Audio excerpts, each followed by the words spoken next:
안녕하세요. 저는 하나 있는 딸 시집 보내고 혼자 사는 아줌마입니다. 이렇게 사연을 보내게 된 건 평생 남편 때문에 속 썩은 걸로도 모자라 딸 때문에 속이 10번도 더 뒤집혔는데도 또 그 딸 때문에 편안하게 노후를 보내게 된 제 이야기를 들려드리고 싶어서입니다. 아니, 입은 삐뚤어져도 말은 바로 해야죠. 사실은 딸보다는 우리 사위 덕분에 웃음이 끊길 날이 없습니다. 제가 살면서 이런 날도 오나 싶어요. 그래, 우리 사위 자랑이 좀 하고 싶어서 말이죠. 인생 만사 세웅지 말하더니 딱 그 말이 저를 두고 하는 말인 것 같아요. 저도 자랄 때는 귀하게 컸습니다. 그 시절에 손에 물 안 묻히고 공부시킨 부모님 밑에서 자랐으니까요. 그렇게 자라서 세상 물정을 너무 몰랐는지 어린 나이에 집안에서 맺어준 남자에게 시집을 갔습니다. 시댁은 지역 유지로 남편은 부잣집 도련님이었죠. 처음 봤을 때 남자가 얼굴이 희고 고와서 한눈에 좋아했어요. 그런데 이 남자가 술과 노름을 좋아해서 신혼 때부터 노름판에 갔다 하면 집에를 안 들어오더라고요. 주사는 또 얼마나 심한지 술만 먹으면 온 집안을 쑥대밭으로 만들어 놓는 겁니다. 곱상한 남편이 술만 먹으면 돌변하는 모습이 어린 마음에 얼마나 싫고 무서웠는지 몰라요. 그래도 아버님 살아계실 때는 남편도 눈치 봐가며 노름하고 술 마시고 했는데 돌아가신 다음부터는 물 만난 물고기처럼 돈도 펑펑 술도 펑펑 물려받은 논이며 밭이며 다 팔아치우고 가세가 기울어 작은 집으로 더 작은 집으로 이사를 몇 번이나 했는지 친정의 도움받고 틈틈이 몰래 모은 쌈짓돈 보태서 조그만 동네 식당 하나 차렸습니다. 식당 장사하며 겨우겨우 풀칠만 하며 살았죠. 식당까지 찾아와 돈 내놔라 행패 부리는 남편 진절머리 나서 하나뿐인 딸 데리고 도망칠 궁리도 했어요. 그런데 또 술 안 먹고 멀쩡한 정신일 때는 얼마나 손이 발이 되도록 빌고 어찌나 저에게 잘해주던지 사람이 어찌 이렇게 180도 돌변할 수도 있나 놀랍기만 했죠. 그래도 거기 한 번 속아주고 2번 속아주고 3번 속아주고 그게 저 자신을 거듭거듭 속이는 짓인 줄도 모르고 그 남자 때문에 마음고생 몸고생하느라 한 시절이 훌쩍 갔어요. 남편이 집 나가 한동안 안 들어오더니만 어느 날 식당으로 찾아왔는데 식당 한 구석에서 숙제하고 있던 어린 딸이 제 아빠 얼굴 보자마자 무서워서 까무러치게 울면서 제 뒤로 숨는 걸 보고 그 인간은 적잖이 충격받은 표정이더라고요. 그러자 그 자리에서 후원장담을 하며 딸아이를 달래더라고요. 이제 다시는 술 안 먹는다. 또 술 먹으면 내가 인간이 아니다. 아빠가 미안하다. 술 깨고 제정신 돌아오면 다시는 술 안 먹는다. 미안하다. 이제부터 잘하겠다. 구구절절 매달리는 게 뻔한 순서라 쳐다도 안 봤는데 어찌된 영문인지 그날부터 개과천선을 해서는 정말로 술을 안 먹더라고요. 집에 들어가라고 해도 식당 일 돕겠다며 서빙도 하고 물건도 나르고 점심시장 배달도 본인이 가고 저러다 또 집 나가서 안 들어오겠지 했는데 사흘, 일주일, 열흘, 한 달 착실한 남편 노릇을 하는 겁니다. 딱 3개월이었어요. 그때가 우리 가족 제일 행복했던 시기다 싶어요. 사람이 갑자기 너무 변하면 죽을 때가 된 거라더니 그 말이 정말인 줄은 몰랐네요. 3개월 멀쩡한 남편 아빠 노릇 좀 하는가 싶더니 비실비실하다가 쓰러지고 말았어요. 말기 암이라는 겁니다. 그러게요. 남편 복이라는 건 저한테 올 복이 아니었나 봅니다. 그 3개월 좋았던 기억과 그동안의 미운 정이 뭔지 남편 가는 날까지 정성껏 병수발 들며 한 시절이 또 훌쩍 갔습니다. 그렇게 남편 보내고는 우리 딸 어디 가서 기죽이지 않고 아빠 없다 소리 안 듣게 하려고 참 애지중지하면서도 경우 바르게 키웠습니다. 그렇게 딸 하나 있는 거 잘 키우느라 또 한 시절이 훌쩍 갔죠. 남편 건사하고 딸 키우느라 혼자서 애면글면하며 좋은 날은 다 보내고 저는 어느새 나이가 먹을 대로 먹어버렸죠. 딸은 어린 시절부터 고생하는 저를 봐서인지 아빠 같은 사람과는 절대 결혼 안 할 거라고 입버릇처럼 말해왔어요. 돈 많은 남자 만날 거라는 말도 자주 했었고요. 딸아이가 키는 좀 작은 편이지만 예쁘장하게 생겨 어릴 때부터 따르는 남자애들이 많았어요. 20대가 되고 연애도 하는가 싶었는데 누구 좀 만나는가 보다 하면 성에 안 찬다고 뻥뻥 차는 것 같대요. 돈 보고 연애하나 싶어서 내심 마음에 걸려 타이르기도 했죠. 미나야, 돈이고 얼굴이고 다 필요 없다. 돈 많아봤자 너한테 안 쓰면 그만이고 얼굴 잘나봤자 그거 뜯어먹고 살 거 아니야. 너만 위해주고 너만 보고 사는 사람 만나야지. 엄마는 뭘 몰라. 나만 위해주고 나만 보는 사람 중에서 돈도 많고 얼굴도 잘난 사람 만날 거니까 걱정을 마셔. 호언장담하며 큰 소리를 치는 딸아이를 보니 물가에 내놓은 어린애 보는 마냥 마음이 안 놓였죠. 20대 후반이 되어 밤늦게까지 오빠 오빠 하며 통화를 오래 하는가 싶더니 어느 날 만나는 사람이 있다고 결혼하고 싶은 사람이라고 상대방에게 프로포즈도 받았다고 털어놓더군요. 그동안 나름 괜찮아 보이던 대학 친구들, 회사 사람들, 오랫동안 저 좋다고 따라다닌 소꿉친구까지 다 마다하고 우리 딸이 고르고 고른 사람이 어떤 사람인지 궁금하기도 하고 기특하기도 했습니다. 이 사람 저 사람 재고 고르느라 연애도 제대로 못하고 홍기도 놓칠까봐 걱정을 했었거든요. 그래서 어떤 사람인지 이것저것 물어보았죠. 사업도 안정적으로 꾸리고 얼굴도 봐줄만하고 건실한 데다 자기만을 사랑해준다고 하네요. 그러면서는 엄마가 마음에 안 들어 할 만한 점이 하나 있긴 한데 하는 겁니다. 뭔데? 네가 좋으면 엄마도 좋지. 뭐 마음에 안 들겠어? 그치? 엄마는 그럴 줄 알았어. 있잖아, 엄마. 오빠가 나이가 좀 있어. 나보다 15살 많아. 어마어마 징그러. 너보다 15살 많으면 엄마보다 5살 어린 건데 오빠는 무슨 오빠. 오늘 만우절이니? 웃기지도 않다 얘. 그때만 해도 저는 딸이 장난치는 줄 알았어요. 그런데 딸 얼굴에 웃음기가 하나도 없는 겁니다.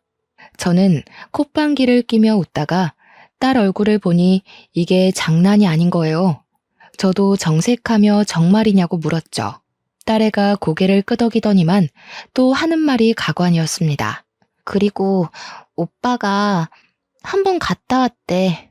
어디를 갔다 왔는데? 아니 그게 오빠가 돌싱이라고. 뭐? 그 남자는 제정신이라니? 어린애 데리고 장난하는 것도 아니고 염치도 없나. 아이고 미나야, 너야말로 정신 차려라 정신 차려. 그렇게 고르고 골라서 결혼하겠다는 남자가 애비뻘의 이혼남이야? 엄마, 15살 차인데 아빠 뻘은 아니지. 그래도 다행인 건 애는 없대. 이게 진짜 터진 입이라고. 뭐? 다행이야? 애가 없어서 다행이야? 너 진짜 엄마 죽는 꼴 보려고 이래? 제가 딸애 자라는 동안 회초리 한 번 안 들고 곱게 키웠는데 그날은 피가 거꾸로 솟아서 맨손으로 딸내미 등짝을 얼마나 후려쳤는지 몰라요. 그걸 그대로 다 맞으면서 엄마 미안해. 엄마 나도 어쩔 수가 없어. 엄마 나 오빠 사랑해 하며 엉엉 울더란 말입니다. 어릴 때부터 아빠 정 못 받고 자라서 아빠 빈자리 때문에 나이 많은 사람 만나나 싶어 떠난 남편이 그토록 원망스러웠습니다. 정상적인 가정에서 키우지 못한 저 때문인 것 같아서 죄책감과 미안함에 너무 속이 상했습니다. 어린애 데리고 새장가 들겠다는 그 남자가 분명 제정신은 아닌 것 같아서 화가 나기도 했습니다. 딸애도 많이 힘들었겠지만 저 역시 복잡한 심경으로 눈물로 지샜습니다. 몇 날 며칠을 그렇게 서로 대치 상태로 보냈습니다. 딸은 그 남자 한 번만 만나달라. 내 인생 내가 책임지고 행복하게 살 수 있다. 진짜 좋은 사람이다. 눈물로 호소를 하고 저는 찬바람 날리며 무시하기를 열을. 밥도 물도 안 먹고 캥하니 종이장처럼 쓰러져 자는 모습을 보자니 속이 타들어가대요. 그래, 자식 이기는 부모 없다더니 참 그 말이 맞더라고요. 자기가 행복하다고 자신 있다고 하는데 내가 뭘 어쩌겠나 싶었어요. 두 손 두 발 다 들었습니다. 오냐 내가 졌다 이거사. 자는 딸을 깨워서 그 남자 얼굴 한번 보자. 저녁 먹게 집에 데려와 했죠. 엄마 사랑해. 고마워. 미안해. 나 진짜 잘 살게. 하며 엉엉 우는 딸애를 토닥여줄 수밖에 없었습니다. 그 남자 우리 집에 첫 인사 오던 날 온종일 지지고 볶고 끓이고 진수성찬 차리면서도 푹푹 새어나오는 한숨에 자꾸만 다리 힘이 풀리고 나도 모르게 눈물이 나더라고요. 그런데 양손 가득 선물 무겁게 들고 번듯한 정장 차려입고 현관 들어서는 그 사람이 생각보다 젊어 보이고 훤칠하고 멀끔해서 좀 놀랐지 뭡니까. 40대인데 30대 중후반쯤으로 보이더라고요. 인상도 좋고 예의도 바르고 침착하고 싹싹한 사람이었어요. 말수는 많지 않지만 진중하고 웃는 모습도 순하고 저도 술이라면 학을 떼는 사람이라 술을 잘 안 권해요. 그래도 혹시나 귀한 손님 오면 내려고 좋은 술이라고 마련해 둔 것이 있는데 한 잔 건네고 싶은 생각이 들었던 걸 보면 첫인상이 꽤 좋았던 모양이에요. 그래, 술을 한 잔 채워주니 입술만 살짝 대고 내려놓고는 술을 못한다고 하네요. 그 말 들으니 마음속에서는 100점 팡파르가 울리더군요. 알코올 중독자 남편 건사하느라 평생 고생한 저는 그 말이 제일 마음에 들었네요. 뭐니 해도 딸아이 위해주는 게 한눈에 보여서 더욱 마음이 놓였습니다. 상견례 자리에서 만난 사부인도 고상하고 상냥했어요. 귀한 딸 보내주셔서 감사하다 예의 바르게 인사하는 모습이 꼭 TV 연속극에 나오는 사모님 같더라고요. 남자를 처음 본 날도 상견례 날에도 그동안 뭣도 모르고 뜯어말린 제가 참 미안해지지 뭐예요. 결혼 후에 딸아이는 행복한 신혼생활을 시작했습니다. 우리 딸 고생할까봐 시엄마랑 같이 사는 게 좀 못마땅하긴 했지만 딸애는 그것도 좋다더군요. 이래저래 살림 노하우도 많이 가르쳐주고 같이 취미생활도 한다고요. 그래도 집에는 한 번씩 사위랑 같이 내려오곤 했는데 어느 때부턴가 내려오는 주기가 뜸해지더라고요. 전화통화는 이틀에 한 번은 했던 것 같은데 어느샌가 제가 전화를 해도 잘 안 받고 전화가 걸려오지도 않더라고요. 자기들 살기 바쁘겠지, 행복하게 살면 됐지, 시열은 같이 사니 눈치도 보이겠지 하며 내심 서운해도 이해하려고는 했어요. 그런데 어느 날 꿈자리가 너무 뒤숭숭해서 딸애한테 전화를 거니 안 받더라고요. 그래서 사위에게 전화를 거니 장모님 하고 반기며 전화를 받아요. 미나가 요새 통 연락이 안 된다고 무슨 일이 있느냐 물으니 딸이 요새 시엄마랑 여기저기 놀러를 많이 다닌다고 취미생활 즐기느라 바빠서 그런 것 같다 하대요. 집에 가서 장모님 전화드리라고 하겠다면서요. 그래도 그날은 내가 당장 통화해야겠다는 생각이 들어서 사돈에게 전화를 했습니다. 사돈도 어머 사부인 잘 지내셨어요? 하고 저를 아주 반기며 우아하게 전화를 받는 겁니다. 딸아이 안부를 물으니 잘 지낸다고 해요. 옆에 있으면 바꿔달라고 하니 밖에 나갔다는 거예요. 포기하고 끊으려니 전화기 너머로 어머니, 저희 엄마예요? 엄마! 하는 딸의 목소리가 들리더라고요. 그런데 사돈은 이만 끊겠다며 황급히 전화를 끊어버리는 겁니다. 아무리 생각해도 이상해서 밤새 뒤척이다가 다음날 무작정 딸의 집으로 찾아갔어요. 사돈이 반기며 문을 열어주더라고요. 사돈에게 딸이 너무 보고 싶어서 결례를 무릅쓰고 연락도 없이 왔다고 양해를 구했죠. 거실로 들어가니 딸이 2층에서 내려오더라고요. 엄마 오셨어요? 하고 웃으면서 인사하는데도 얼굴이 왜 그리 어두워 보였는지 한껏 꾸미고 화장까지 하고 있는데 초췌하고 살도 많이 빠지고 입술도 부르터 있더라고요. 아니 미나야, 어디 아파? 얼굴이 왜 이리 상했어? 우리 아가 예쁘기만 한데 뭘 그러세요, 사부인. 누가 들으면 제가 시집살이 호되게 시키는 줄 알겠어요. 아유, 무슨 말씀을요. 그런 뜻이 아니라 애가 살이 너무 많이 빠져서 얼굴이 안 되어 보여 한 말이에요. 형욱이하고 좋은 데 놀러 다니고 저하고 쇼핑하느라 하도 돌아다녀 그런가 요새 부쩍 살이 좀 빠졌네요. 새아가 기력이 허해진 것 같아서 보약 다려 먹이는데도 이래요. 타고나길 허약 체질인가 봐요? 맞아요, 어머니. 제가 좀 약골이에요. 어릴 때 가난해도 철마다 제 보약은 해먹이고 좋다는 거 다 해주며 키웠는데 약골은요? 무슨 남들 다 걸리는 환절기 감기도 잘 안 걸리는 건강 체질로 키운 걸 제가 얼마나 뿌듯해하는데 시모 말에 맞장구 치면서 본인이 허약 체질이라고 하는 딸을 보니 속이 뒤집혔습니다. 딸 얼굴을 찬찬히 보니 화장을 했는데도 볼이 퍼렇게 멍이 든 게 보이더라고요. 이건 왜 이러냐, 어쩌다 멍이 들었냐 하니 또 시엄마가 대답을 해요. 사부인, 새아가가 조심성이 좀 없더라고요. 요즘 애들 다 그렇게 하겠지만 유난히 덤벙덤벅 왈가닥이에요, 며느라기가. 미끄럽지도 않은 곳에서 미끄러져 넘어지며 테이블 모서리에 얼굴을 찧었지 뭐예요. 그러게요. 제가 미끄러지는 바람에. 원목에 모서리 마감이 둥근 테이블이라 망정이지. 대리석이나 유리였으면 어쩔 뻔했어요. 형욱이가 퇴근해 와서 새아기 얼굴 이런 거 보고 어쩔 줄을 몰라서 호호 불어가며 약 발라주는데 아유 팔불출. 그런 팔불출이 없더라니까요. 제가 딸에게 말 한마디 걸라치면 사돈이 끼어들어서 제깍제깍 먼저 대답을 하는 것이 영 불편했습니다. 딸애는 그림처럼 앉아서 따라 웃고만 있는 게 꼭 제 딸이 아닌 것만 같더라고요.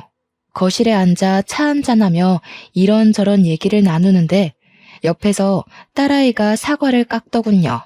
집에서는 제가 깎아주는 과일만 납죽납죽 받아먹던 것이 껍질을 너무 얇게 잘 깎는 게 신기하고 놀라워서 이걸 이렇게 잘했냐, 언제 배웠냐 물으니 또 시엄마가 대답을 하더라고요. 아유, 말도 마세요. 제가요, 사부인, 처음에 새아가 과일 깎는 거 보고 기함을 했다니까요. 껍질을 뭉텅뭉텅 쳐내면서 깎는데 버리는 게 절반이라 얼마나 놀랐는지. 아니, 예쁘게 깎기라도 하면 모양 낸다고 생각했을 텐데 그것도 아니더라고요. 아, 네. 우리 미나한테 집안일은 따로 안 시키고 키웠어요. 그래도 어깨 너머로 보고 배워서 요리도 곧잘하고 저 대신 살림도 꼼꼼히 잘했는데. 그러니까요. 사부인 식당 하시느라 바쁘셨다죠? 우리 새아가 제대로 못 배운 게 많더라고요. 어깨 너머로 대충 보고 배운 거랑 정식으로 차근차근 배우는 거는 다르니까요. 그래도 제가 과일 잘 깎는 방법을 하나하나 가르쳐주니 이제 이렇게 예쁘게 잘하잖아요. 네, 그러네요. 요리도 제대로 할 줄 아는 게 아무것도 없더라고요. 덕분에 요즘은 새아가 살림 가르치는 재미로 살아요. 대화 내내 딸아이 흠을 들춰내면서 본인이 새로 다 처음부터 가르치고 있다고 자랑을 하더라고요. 뭐 하나 제대로 잘 가르쳐 보내지 못한 제 흉인 것 같아서 마음이 편치 않았습니다. 그런 제 속도 모르고 딸이라는 게 지 시편을 들면서 어머니가 잘 가르쳐 주셔서 요리도 많이 배우고 너무 재밌어요. 하는 거예요. 그 꼴을 보니 한 대 쥐어받고 싶은 겁니다. 시집 가면 남의 집 사람 된다더니 저걸 내가 배 아파 낳았네. 속으로 꿍얼거리면서도 딸의 얼굴이 너무 초췌해서 석연찮더라고요. 그래도 본인이 저리 잘 살고 있다고 하니 괜찮은 거지 싶어서 억지로 마음을 달래면서 집에 돌아왔어요. 그런데 며칠 뒤 주말 밤에 누가 올 시간이 아닌데 초인종이 울리더라고요. 인터폰을 보니 동네 통닭집 사장 승철이에요. 승철이가 누구인고 하니 딸아이랑 어릴 때부터 온 동네에 돌아다니며 둘이 잘 붙어 다니던 소꿉친구예요. 제가 젖먹이 딸 안고 조그만 식당 차린다고 이사 왔을 때부터 승철이네는 이 동네 터줏대감이었죠. 우리 남편이 집 살림살이 다 때려 부술 때마다 딸애 안고 도망갔던 곳이 승철이 집이에요. 승철이 엄마가 우리 미나도 많이 이뻐해주고 저를 아웃님 부르면서 많이 위해주셔서 저도 형님 하며 잘 따랐어요. 남편 보낼 때도 옆에서 많이 위로해주시고 챙겨주셨더랬죠.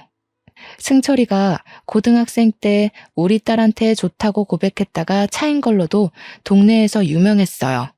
승철이는 아버지 어머니 돌아가시고 나서 부모님이 평생 운영하던 통닭가게 리모델링해서 새로 열더니 동네에 유명 프랜차이즈 치킨 가게도 하나둘 들어왔는데도 아직까지 장사 잘하는 걸 보면 꽤 수완이 좋은 것 같았어요. 그런 승철이 녀석 얼굴이 인터폰에 비치고 있는 거예요. 승철아, 어쩐 일이니? 아줌마 치킨 안 시켰다. 어머니, 그게 아니고요. 잠깐 문 좀 열어주세요. 다짜고짜 문을 열어달라니 무슨 일인가 싶어 어리둥절해 대문을 열어주었습니다.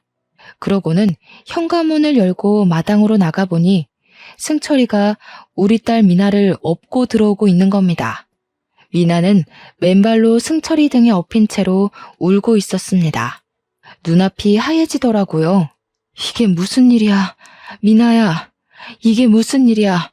승철아, 어서 들어오거라. 하며 집 안으로 들이니 승철이가 딸아이를 소파에 내려놓았죠. 엄마, 내가 승철이한테 치킨 배달해달라 했어. 엄마한테 오려고. 승철이한테 내가 엄마 보고 싶다고. 내가 엄마한테 데려달라 했어. 딸애는 대성통곡을 하며 서럽게 울기 시작했습니다.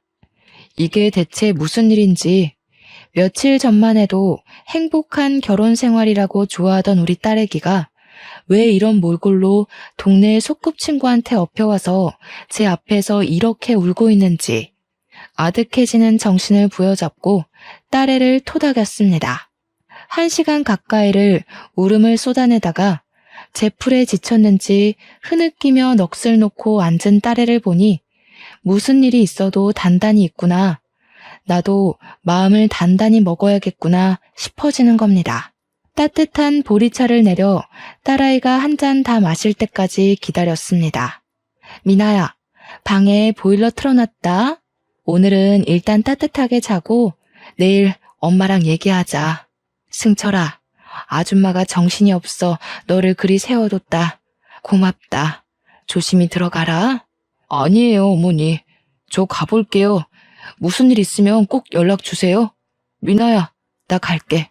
안녕. 아까부터 이러지도 저러지도 못하고 영문도 모르고 거실 한쪽에 망부석처럼 서 있던 승철이도 머리를 긁적이며 무슨 일 있으면 연락 달라고 인사를 하고 떠났습니다. 다음날 아침 딸아이에게 그간의 모든 이야기를 듣게 되었습니다. 그동안 시엄마는 미저리 수준으로 딸의 일거수일투족을 다 감시했다고 합니다. 자기 아들 1살이라도 젊을 때 아이 낳아야 된다고 임신 잘 된다는 온갖 약부터 혐오식품까지 먹기 싫은 것을 다 먹였다고 하네요. 그거 먹는 시간은 고문이 따로 없었다고 합니다. 그런데다가 밖에서 힘들게 일하는 남편을 위해서 항상 집에서 화장하고 예쁜 옷을 입고 있으라고 했다는군요.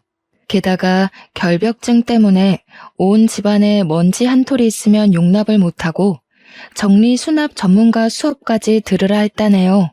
그날 시엄마가 골라주는 예쁜 홈드레스 입고 창틀을 면봉으로 닦는 미친 짓을 하루에 8시간씩 했다는 겁니다.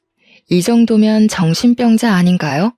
점입가경으로 남편은 술 먹으면 주먹부터 나오는 인간이었고 전에 얼굴의 멍도 남편한테 맞아서 생긴 거였습니다. 그래서 연애 때도 우리 집에 인사 왔을 때도 술을 한 모금도 마시지 않았던 거였어요. 술만 마시면 때리는데 딸애가 맞고 있어도 시엄마는 모른 척 했다고 합니다. 그리고 술에서 깨면 손이 발이 되도록 빌면서 온갖 선물과 꽃을 사다 바치고 멍든 얼굴이며 온몸이며 약을 발라주며 우리 자기 너무 아팠겠다. 내가 죽일 놈이다. 다시는 술 안 먹겠다 하더랍니다. 그럼 또 마음이 약해져서 술이 죄지 사람이 죄냐 싶어 어물쩍 넘어가 줬다는군요. 그 술버릇 손버릇과 시엄마의 미저리짓 때문에 전처에게 이혼당했다는군요. 전화기는 낮 동안 시엄마가 하루 종일 옆에 붙어 있으면서 감시하고 남편이 집에 오면 전화기를 꺼두게 했는데 알고 보니 전처가 전화기 녹음 기능으로 시엄마의 언어폭력과 남편이 술 먹고 손찌검하는 걸 다 증거로 제출해서 위자료를 엄청나게 물어야 했기 때문이었답니다. 딸애가 쏟아내는 이야기를 들으며 저는 너무 화가 나고 억울해서 온몸이 부들부들 떨려왔습니다. 딸은 엄마 인생 담는다는 말이 제일 싫었는데 어쩌면 저가 좋다고 끌린 남자가 그런 남자였는지 바보 같은 엄마 보고 자랐으면서 엄마처럼 안 살 거라고 다짐했으면서 왜 제가 한 바보 짓을 그대로 따라하며 참고 지냈는지 이 모든 게 다 제 잘못 같아서 가슴이 미어졌습니다. 이상하다 싶었던 바로 그날 당장 데려왔어야 했는데 낯빛이 먹비친 걸 보고도 괜찮겠지 하며 넘겼던 저 자신에게도 너무 화가 났습니다. 아이고 꿈자리가 그리 사납더라니. 왜 그날 엄마한테 말을 안 한 거야? 왜 엄마가 갔을 때 도와달라고 안 했어? 엄마, 정말 미안해. 엄마 마음 아프게 하고 고집 부려서 한 결혼인데 불행한 모습 보여주고 싶지 않았어. 엄마한테는 무조건 행복하게 잘 사는 모습 보여주고 싶었어. 아빠 같은 남자 만나서 이렇게 힘들게 사는 꼴 보여주고 싶지 않았어. 미나야, 혼자서 얼마나 마음고생을 했니 이거사. 잘못된 건 잘못인 걸 알았을 때 바로 고치면 되는 거야. 더 나빠지기 전에 바로 잡아야 되는 거야.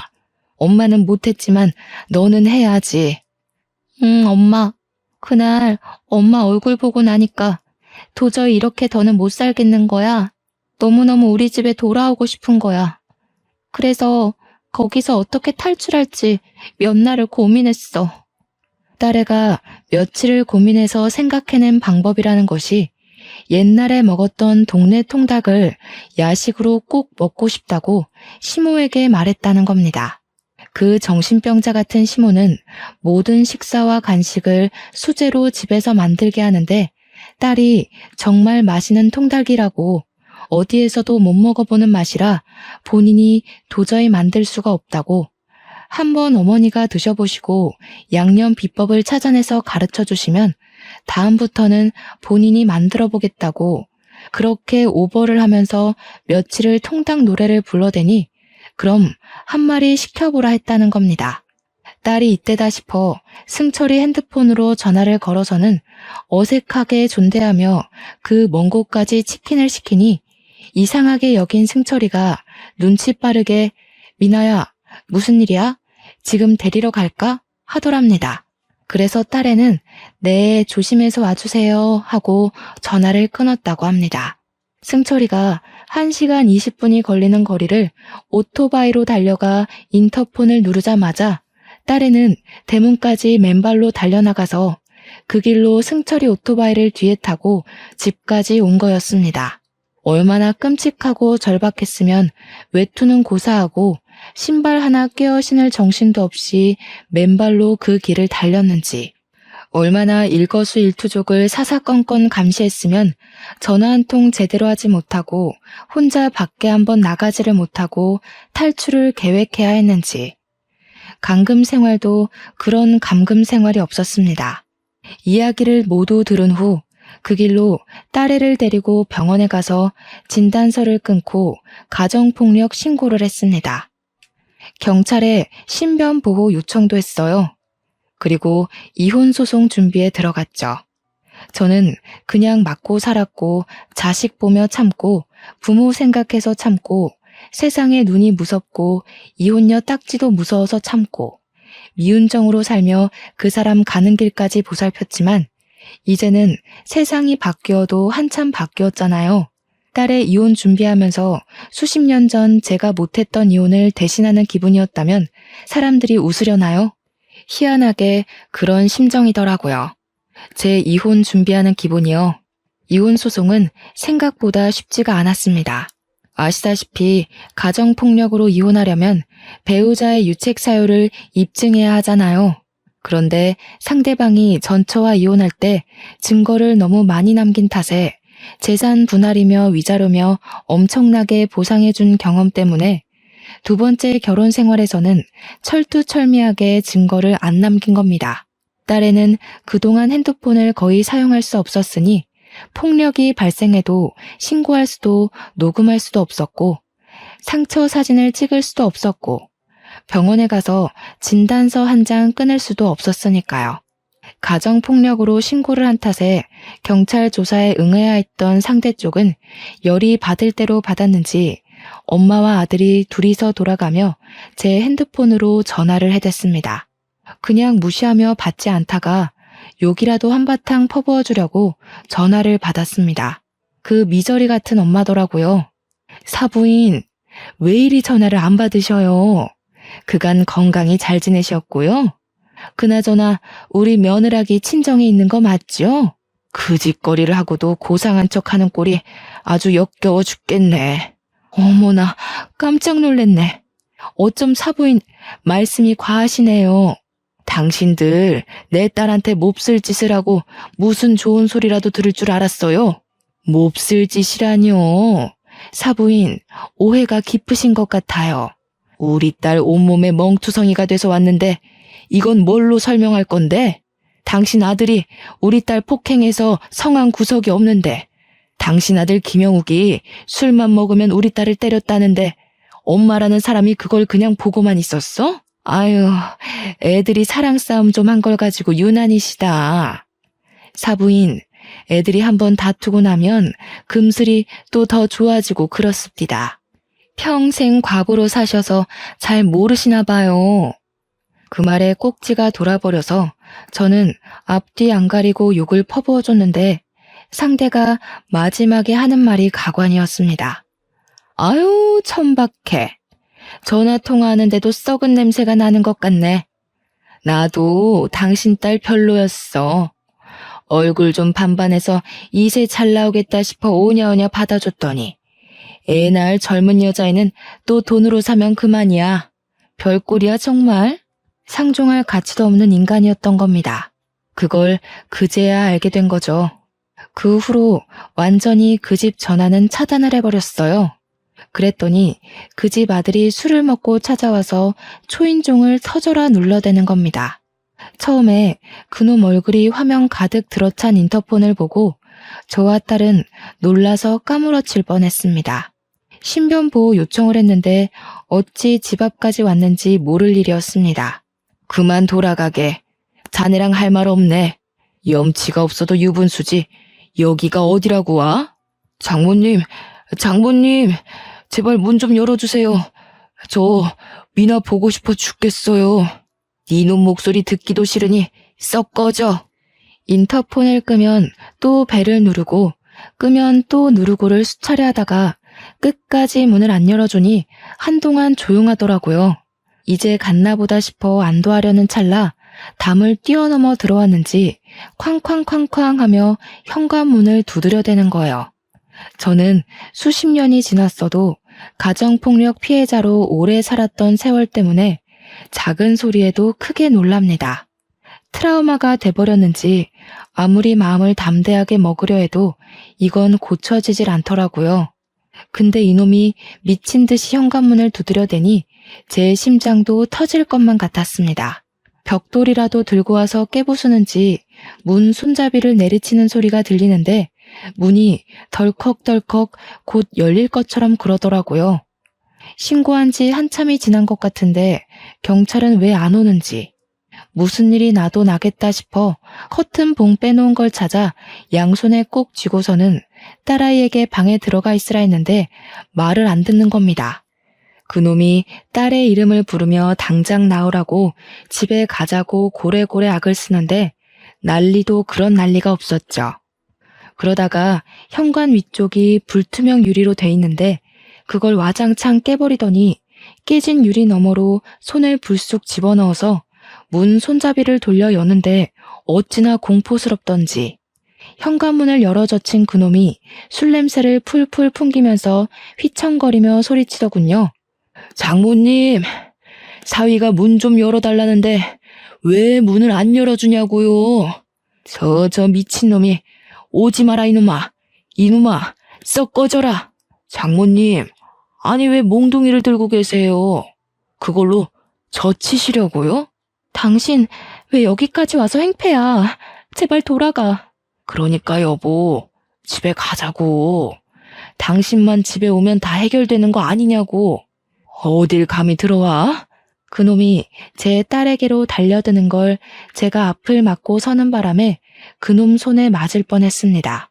반사적으로 얼굴을 돌리며 웅크렸는데 아무 일이 없어서 눈을 떠보니 승철이가 언제 왔는지 그놈 목을 팔로 두르고 있더라고요. 그 외에 레슬링에서 하는 것처럼요. 그놈이 몸을 돌려 목에서 팔을 풀더니 승철이 얼굴에 주먹을 날렸고요. 그제야 비로소 경찰이 도착했죠. 그날 생각만 하면 지금도 심장이 내려앉습니다. 승철이가 아니었으면 정말 큰일 날 뻔했죠. 뉴스에서만 보던 무서운 일이 우리 집에서 일어날 뻔했던 거 아니겠어요? 하지만 이 사건으로 인해 그 파렴치한 인간은 재물 손괴, 주거 침입, 폭행 신고까지 더하게 됐습니다. 그날 시모와 통화할 때 시모가 자기 아들이 폭행한 것을 두둔하는 내용이 제 핸드폰에 자동 녹음이 되었고 그 인간이 집까지 찾아와 행패를 부린 것, 딸아이가 받은 진단서와 온몸의 멍사진으로 가정폭력까지 유죄 입증되었죠. 이혼 소송은 원활하게 진행되었고 그놈에겐 접근 금지 명령도 내려졌습니다. 저희 모녀는 한동안 그 충격 때문에 신경정신과 상담도 같이 받았고 트라우마 치료도 받았습니다. 꽤 오랜 시간 동안 그놈이 또 찾아오지는 않을까 불안감에 떨기도 했습니다. 저는 너무 오랫동안 폭력에 노출된 삶을 살아서 만성적인 우울 증상과 무기력함이 있다고 하대요. 저 때는 그냥 살기 바빠 그런 것도 모르고 살았죠. 이번 일을 기회로 오래 묵은 병도 치료를 받았다고 생각하니 마음이 한결 가벼워졌습니다. 그렇지만 우리 미나가 너무 큰 상처를 받아서 마음이 많이 아팠습니다. 잘못된 선택 한 번으로 인생에 지울 수 없는 상처를 받은 것 같았어요. 인생은 선택의 연속이고 그 무수한 선택 안에서 아무리 당시로서는 최선이고 최상인 것만 같은 선택도 잘못될 수가 있다는 걸 우리 딸에는 너무 큰 값을 치르고 배워야 했어요. 물론 저도 마찬가지이긴 하지만 그 힘든 시간을 승철이가 옆에서 잘 돌봐줬어요. 승철이가 그러대요. 그냥 운이 없었던 거라고. 걷다가 그냥 저 길이 마음에 들어서 선택했는데 그 길에서 운 나쁘게 퍽치기를 당하면 그 길을 선택한 내가 잘못한 거냐, 퍽치기를 한 그놈이 잘못한 거냐 하면서요. 여성 말을 들어보면 또 그 말이 맞는 것 같더라고요. 승철이 그 녀석이 우리 딸한테 괜한 죄책감에 어둡게 지내지 말고 괜한 자책하며 시간 아깝게 보내지 말고 어머니랑 같이 맛있는 거 먹고 꽃구경 다니며 남은 인생 재밌게 놀자고 했다네요. 그게 프로포즈였다나 봐요. 승철이와 미나 어릴 때 소꿉놀이 하면서 둘이서 여보 하는 거 보면서 어찌나 귀여운지 승철이 엄마랑 한참을 웃었는데 장난으로 승철이 엄마랑 서로 사돈사돈하며 농담도 하고 했었는데 그때 기억이 나면서 찡하더라고요. 승철이는 코흘리게의 소꿉친구 시절부터 지금까지 한결같이 우리 딸을 좋아했다네요.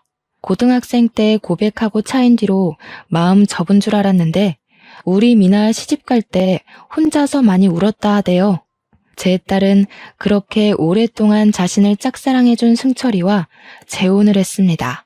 두 번째 결혼이라 조촐하게 하려고 했고 승철이도 상관없다고는 했는데 가만 생각하니 승철이는 초혼인데다가 부모님도 안 계시니 결혼식이 너무 조촐하면 그럴 것 같더라고요.